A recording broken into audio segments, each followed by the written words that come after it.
I walked into my own bedroom and found my wife screaming another man's name while he was in my bed. And that was the moment I decided she'd regret every single choice she made.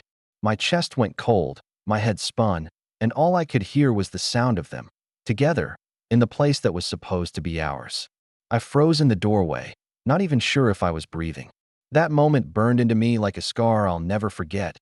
If you enjoy hearing wild, true revenge stories like this one, don't forget to hit subscribe so you never miss what comes next.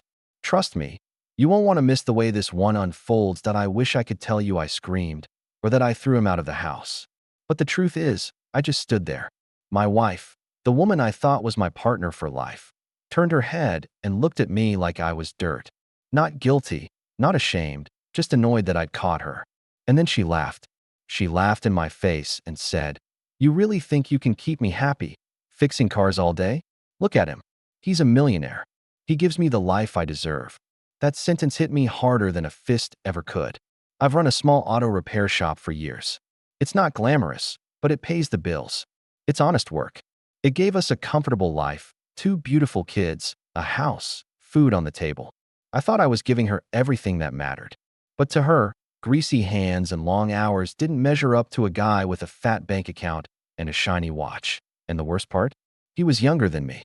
Some hotshot tech guy from another country. The kind of dude who thinks money makes him untouchable. He was just lying there, smirking, not even trying to cover himself, like I was invisible in my own home.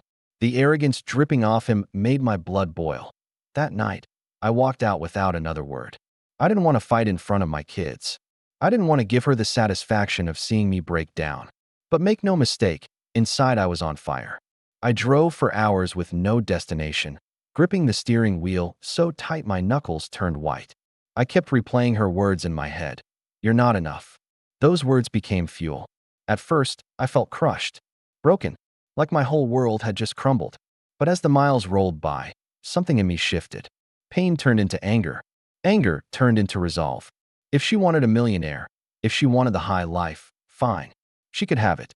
But I was going to make sure she lost everything else along the way. By the time I finally pulled back into the driveway, the sun was starting to rise. I didn't go inside.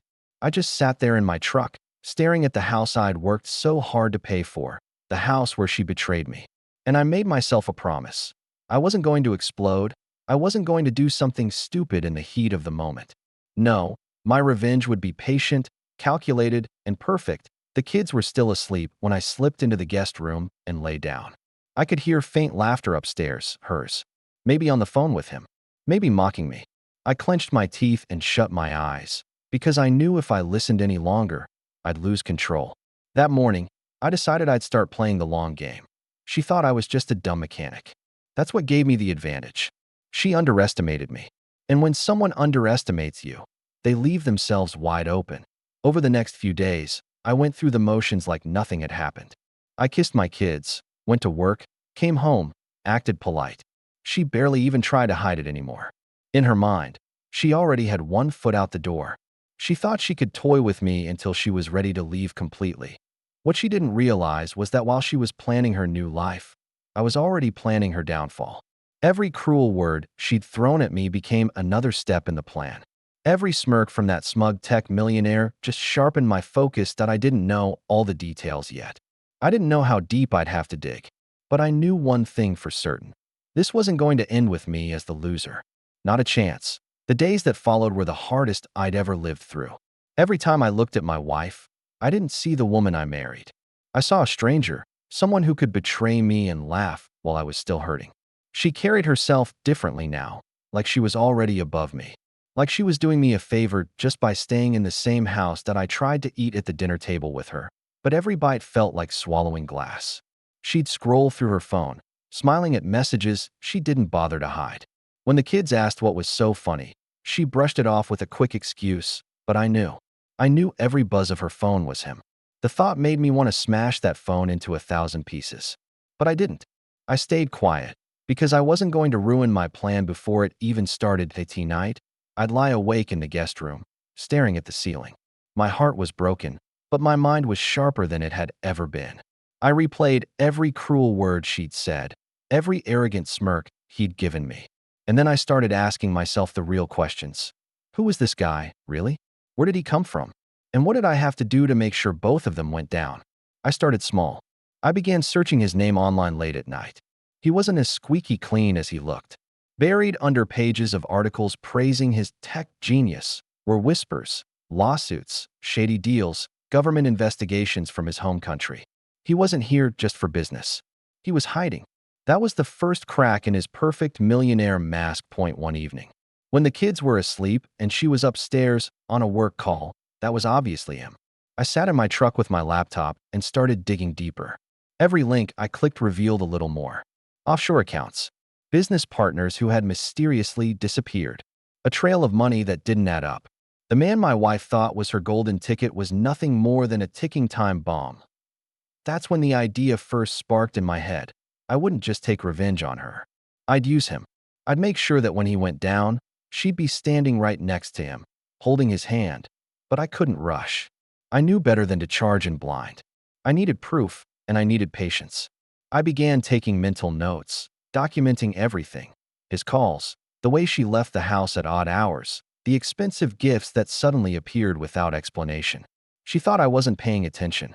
She thought I was just some dumb mechanic too broken to notice. But I noticed everything. Point one night. She came home late, hair a little messy, perfume too strong. She walked into the kitchen, and for the first time, she didn't even try to make up a story. She looked me in the eyes and said, "You'll never be him. You'll never give me what I want." Then she went upstairs, leaving me alone at the table that I stared at my reflection in the dark kitchen window. My hands were trembling, but not from sadness anymore. No, that night, something inside me flipped. I wasn't the man begging for her love anymore. I was the man who was going to burn her world to the ground. I still kissed my kids goodnight. I still got up early and went to work. On the surface, nothing had changed. But inside, I was a different man now. I wasn't her husband anymore. I wasn't her safety net. I was her worst mistake, and soon, she was going to find out what happens when you underestimate someone who has nothing left to lose. Once the shock faded and the anger settled into something colder, I started watching.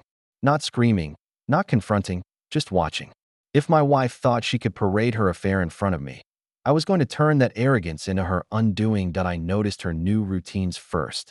Late night, work calls, sudden business trips that she never used to take, clothes a little too polished for the office she claimed she was going to. And every time she came home, there was that faint scent of expensive cologne in her hair. She didn't even try to hide it anymore. But here's the thing. When people get comfortable, they get careless. And my wife was careless.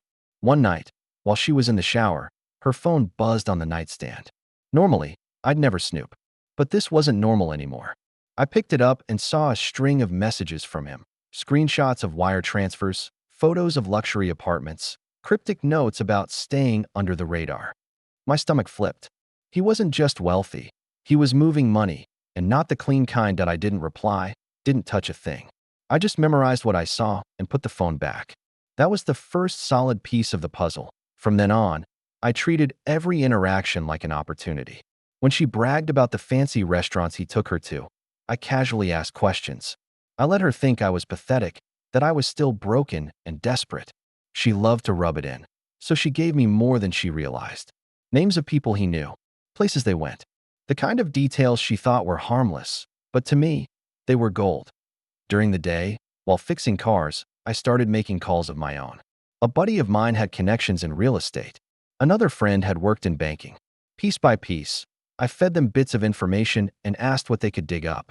Slowly, a picture began to form.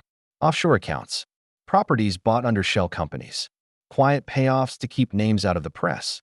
This guy wasn't just some flashy tech millionaire. He was running from something. The deeper I looked, the more certain I became that his entire empire was built on lies and fraud. And that's when I realized just how perfect this could be. My wife thought she'd upgraded from a mechanic to a millionaire. In reality, she'd traded a stable life for a ticking time bomb. All I had to do was push the right buttons, and the blast would take them both down. But I had to be smart. If I moved too soon, he might disappear again. If I tipped my hand, she'd catch on. So I kept my mask on, calm, quiet, predictable. I fixed cars, tucked my kids in at night, and played the role of the heartbroken husband who didn't have the guts to fight back. Inside, though, every move was calculated. I started keeping a small notebook hidden in the garage. Dates, times, places, transfers I overheard, phone numbers I could trace later. The more I wrote, the clearer the pattern became. Then came the moment that locked everything in place. One night, I followed her. She told me she was working late, but I knew better. I parked a block away from the fancy hotel downtown and waited. Sure enough, a sleek black car pulled up, and out he came. Designer suit, smug grin, handing the valet his keys like he owned the world. She stepped out of the passenger side, laughing, clinging to his arm like some trophy. I stayed in the shadows, watching. My blood boiled, but I forced myself to stay still. This wasn't about rage anymore. This was about information. I took pictures, license plate, the hotel, their entrance together.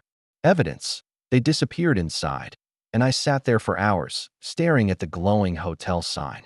Part of me wanted to storm in, drag them out, and end it all right there. But the smarter part of me knew that moment would come later, and when it did, it would be on my terms. By the time I drove home, I wasn't broken anymore. I was hunting. And the best part? They had no idea the trap was already closing around them. The morning after I followed them to that hotel, I made a choice. I wasn't going to show my cards yet. If I wanted this to work, I needed her to think I was still the weak, broken husband clinging to hope.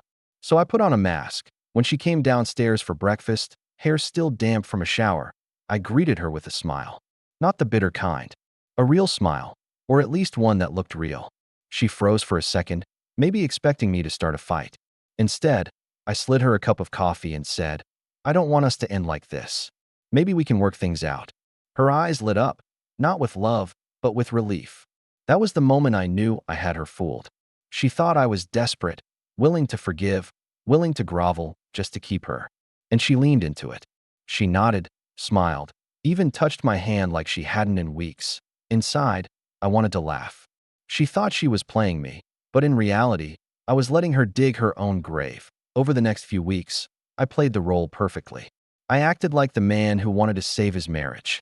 I planned family dinners. I suggested counseling. I even told her I'd try to spend more time away from the shop. She ate it up. She thought she had the best of both worlds, a husband too weak to leave, and a lover who promised her the moon.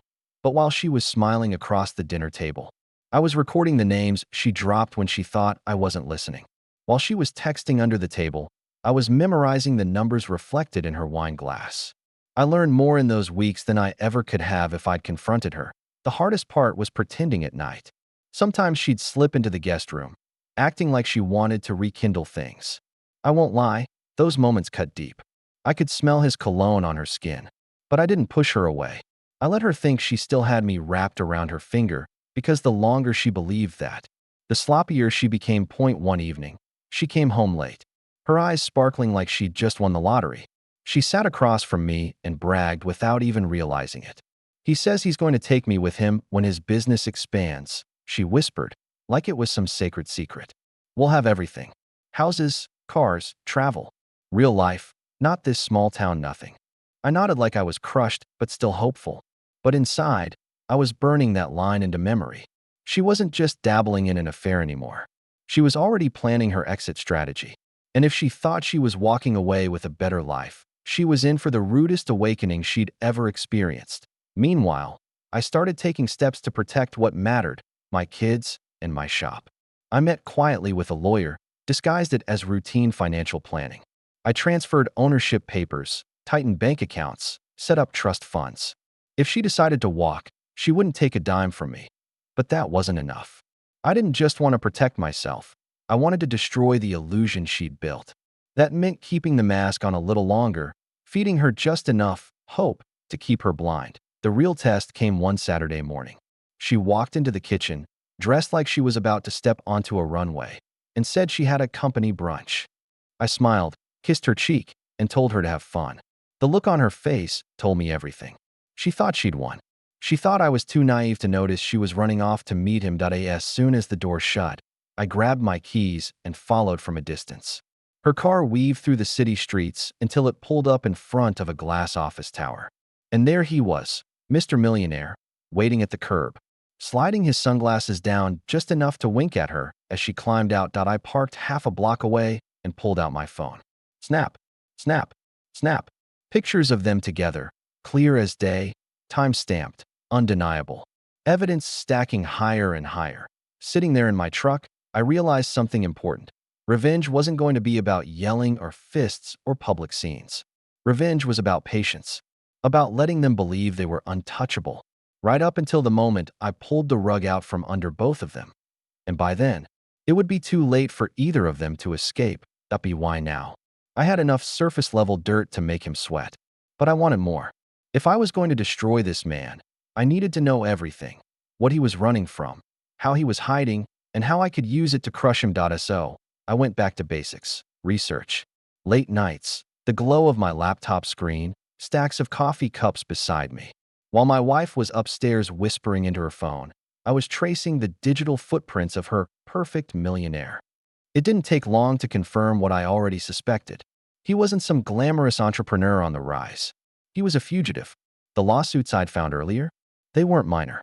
We're talking multi-million-dollar fraud cases, angry investors, missing funds. In his home country, he was wanted for financial crimes that could bury him for decades. No wonder he'd fled here. But here's the kicker. He wasn't keeping a low profile. He was flaunting his wealth, buying properties under fake companies, moving cash through shell accounts, showing up at exclusive clubs where people noticed him. That arrogance was his weakness. And I was going to exploit it. I printed out what I found. Articles, bank records, offshore documents leaked in obscure reports. I built a private folder in my garage, hidden behind a stack of dusty toolboxes. Every page I added made me feel stronger, more in control. He had money, sure, but I had something better, the truth. And then came the breakthrough. A friend of mine who worked in IT owed me a favor. I gave him a couple of details I'd overheard from my wife's late-night calls, an email address, a company name. Within days, my friend sent me files. Not just scraps, but full-blown correspondence, money transfers, encrypted messages, even conversations with partners about keeping governments off his back. I remember sitting there, staring at my laptop, my hands shaking. This wasn't just shady business. It was criminal. If the wrong person got hold of this, his entire empire would collapse. That night, while my wife laughed upstairs on the phone, I sat in the garage reading every word. And I realized something chilling. She was already involved. Her name showed up in emails, small things at first. Booking hotels, making introductions, covering expenses. It was subtle, but it was enough to tie her to him. She thought she was just living the high life, being spoiled by a rich boyfriend. She had no idea she was knee-deep in his crimes. And that was the moment I decided I wasn't just going to bring him down. I was going to make sure she fell with him. Still, I couldn't get reckless. I had to keep my mask on. The next morning, I made her breakfast, kissed her cheek, and listened as she bragged about the business trip she and her lover were planning. She thought she was in control. She thought she was trading up. Meanwhile, I was already tightening the noose. Later that week, I followed her again. This time, instead of a hotel, they met at a sleek office building downtown. I parked across the street and watched as men in suits carried briefcases in and out. I couldn't hear a word, but I didn't need to. I took photos, noted times, and tracked where they went after. Every movement was another nail in his coffin. By the time I drove home that night, I was buzzing with adrenaline. The pieces were falling into place. My wife had no idea her every step was being documented. He had no clue someone was building a case strong enough to ruin him. And me? I wasn't the broken man I used to be. I was the hunter. They thought they were untouchable. But soon, I'd prove just how wrong they were. The deeper I dug into his world, the clearer it became that my wife wasn't just cheating on me. She was chaining herself to a sinking ship. And the best part? She had no idea. At first, she played the role of the spoiled mistress. Fancy dinners, designer handbags, weekends in luxury hotels. She came home glowing, bragging to me without even realizing how much she was giving away. But then, things started changing. She wasn't just a passenger anymore. She was becoming part of his operation. I saw the first real sign one evening when she walked into the kitchen with a manila envelope. She dropped it on the counter and whispered into her phone. I pretended to be too busy fixing a squeaky cabinet to pay attention, but I caught enough. Wire transfers, signatures, codes. When she hung up, she stuffed the envelope into her purse and left. That night, I followed her. She drove across town to a small office building that didn't even have a sign. No lights, no logos, just a plain door. She went inside and came out 20 minutes later, lighter purse in hand. Whatever was in that envelope, it was gone. The next morning, she acted like nothing had happened. She kissed the kids goodbye, poured herself coffee, and scrolled through her phone like she hadn't just hand-delivered something shady. And that's when it hit me. She wasn't just being spoiled anymore. She was a mule. She was running errands for him. And she was too blinded by the thrill to realize the danger. Over the next few weeks, I watched her slide further down the rabbit hole. Suddenly, she was too busy for family dinners. She started using phrases she never used before: assets, partners, confidential. She thought she sounded smart, sophisticated. To me, she just sounded like someone who didn't realize she was digging her own grave. Point one night, I sat in the garage, flipping through the documents I'd gathered, and I spotted her name again. This time, it wasn't just booking hotels. It was authorizing transactions. Small amounts, sure, but enough to tie her to his schemes. Enough to prove complicity. My chest tightened as I realized, if this blew up tomorrow, she'd be standing right next to him in court. And honestly, that was exactly what I wanted. I played my role perfectly during this time. I kept being this supportive husband. I listened when she pretended to be stressed about work. I nodded when she said she was exhausted from helping with projects. All the while, I was cataloging every slip of the tongue, every receipt left in her purse, every email I caught over her shoulder. The best moment came when she thought she was really in control. She sat across from me at the dinner table, swirling her wine, and said, "You'll see soon. I'm finally getting the life I deserve. No more small-town garage. No more boring routine. He's going to take me places you never could." I wanted to laugh in her face, but I didn't. I just lowered my eyes and said, "If that's what makes you happy." She smirked, thinking she'd won, but behind that smirk, I could see her falling deeper and deeper into a trap she couldn't even see. The more she tied herself to him, the less I had to do. All I had to do was wait, document, and prepare. She thought she was building a future. What she was really building was a prison. And when the walls finally closed in, she'd realized too late that I'd been the one watching the whole time. Patience had been my greatest weapon so far, but I knew it was time to make my first move. I didn't want to bring everything crashing down all at once. No, I wanted them to feel the pressure building, like the walls were slowly closing in. I wanted them paranoid, looking over their shoulders, wondering who was watching. So, I started small. I printed out a few documents. Nothing too explosive, just enough to raise questions. Bank transfers, corporate records with his fake shell companies, screenshots that hinted at fraud. I mailed them anonymously to a local journalist who was known for chasing financial scandals. No name, no return address, just a neat little package of breadcrumbs. Then I waited. Within a week, whispers started appearing online. A blog post here, a social media thread there. Nothing mainstream yet, but enough to stir the pot. People were asking questions. Who was this flashy millionaire throwing money around? Why did his company paperwork look suspicious? Was he hiding something? I'll never forget the night my wife came home and slammed her phone onto the table. Her face was pale, her hands shaking. "People are spreading lies about him," she snapped. "Jealous losers trying to ruin a good man." She paced the kitchen like a caged animal, furious. I sat there calmly, pretending to be confused. Lies? What kind of lies? She glared at me, like she wanted to say more, but bit her tongue. That silence told me everything. She knew there was some truth to it. She just didn't want to admit it out loud. Meanwhile, he wasn't handling the pressure well either. I could see it in the way he suddenly stopped flaunting himself in public. No more loud laughter at the fancy restaurants. No more flashy cars parked right out front. He was still trying to look confident, but the edges were cracking. And the best part? My wife was caught in the middle. She started acting nervous, snapping at me for no reason, double-checking the locks at night, jumping every time her phone buzzed. She thought she was climbing a golden ladder. Now she realized she might be holding on to a collapsing rope. That's when I tightened the screws a little more. Using a throwaway email account, I sent a carefully selected file directly to one of his business partners. I didn't reveal everything, just enough to make him question whether his friend was keeping secrets.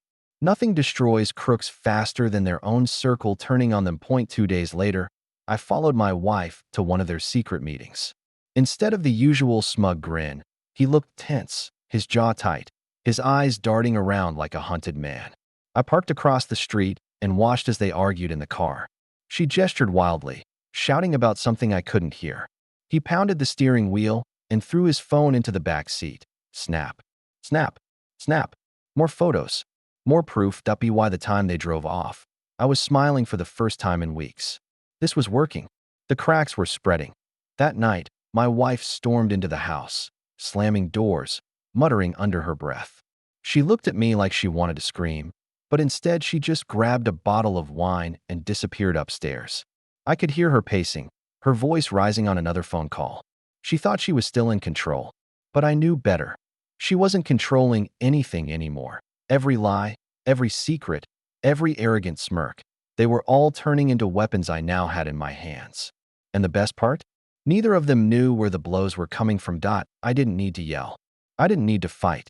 All I had to do was keep pulling the strings, one by one. And soon, they'd both be tangled so tight there'd be no way out. The first real blow landed faster than I expected.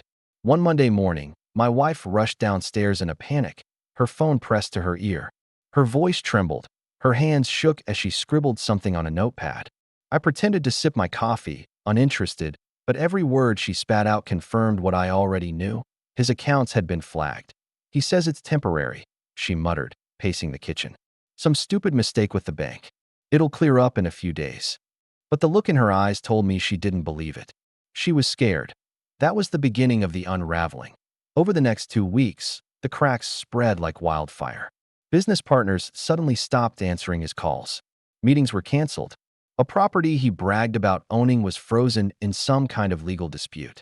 The man who once strutted through restaurants like a king was now a ghost, ducking into shadows, keeping his head down. And my wife? She was unraveling right alongside him. She used to float into the house with shopping bags and smug smiles. Now she stormed in with red eyes and snapped at the kids for leaving toys on the floor. The glamorous mask was gone, replaced by raw panic. One night, I followed her again. She pulled up outside his penthouse. Only this time, she didn't leap out of the car like she used to. She sat there, gripping the steering wheel, crying into her hands before finally forcing herself upstairs. From my spot in the shadows, I watched the light flick on in his apartment. Through the window, I could see them arguing, her waving her arms, him pacing like a cornered animal. He threw something across the room, shattering glass against the wall. She flinched, but she didn't leave. Snap, snap, snap. More photos. Another piece of the puzzle. Later that night, she crept into the house like a thief. She thought I was asleep, but I could hear her sobbing in the bathroom. For the first time, she looked small, powerless. And I'll admit, it felt good. This was the woman who told me I wasn't enough, who laughed in my face. Now she was tangled up in a nightmare of her own choosing.